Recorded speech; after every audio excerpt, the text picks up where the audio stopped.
My name's Donna Wexler, and I'm an attorney in the real estate department, and I predominantly work with clients on purchases and sales of residential real estate. Great. Let's talk a little bit about short sales, because that seems to be really popular in the news right now. What advice can you share with consumers about short sales?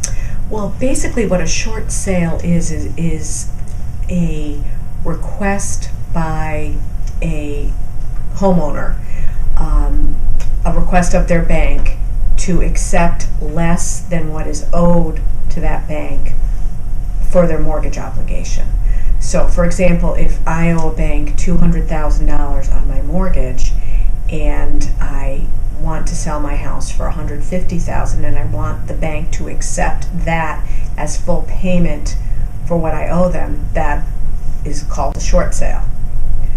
So what's the advantage to the bank? The advantage to the bank is that they're getting some money in their pocket now. An alternative to a short sale is foreclosure. So if a bank has to foreclose on that mortgage, they will likely end up with that property, with that home on their books.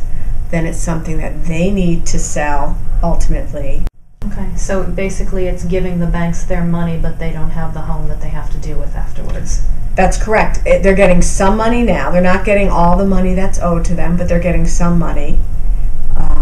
And they're not ending up with the real estate, which is the alternative if someone has to foreclose. If someone has to walk away and the bank has to foreclose. Okay, so does this happen through traditional sales channels? Do people just list their home for sale, and this happens when an offer comes in that's really low? Yes, most of the time that's how it happens. A property owner will have a sense pretty early on whether or not they're going to be able to sell their home for what they want to, and certainly for how much they owe.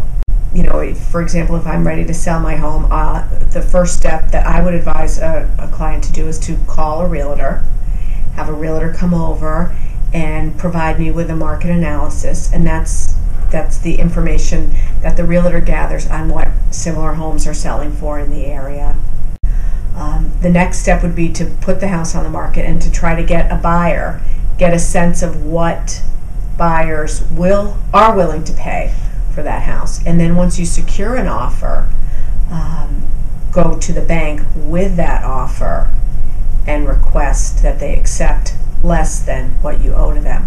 Our recommendations too, if we have clients who are anticipating that they're going to be requesting a short sale ultimately, is to contact the bank up front and tell them that the house is on the market, but the likelihood of them selling for what they owe is not great.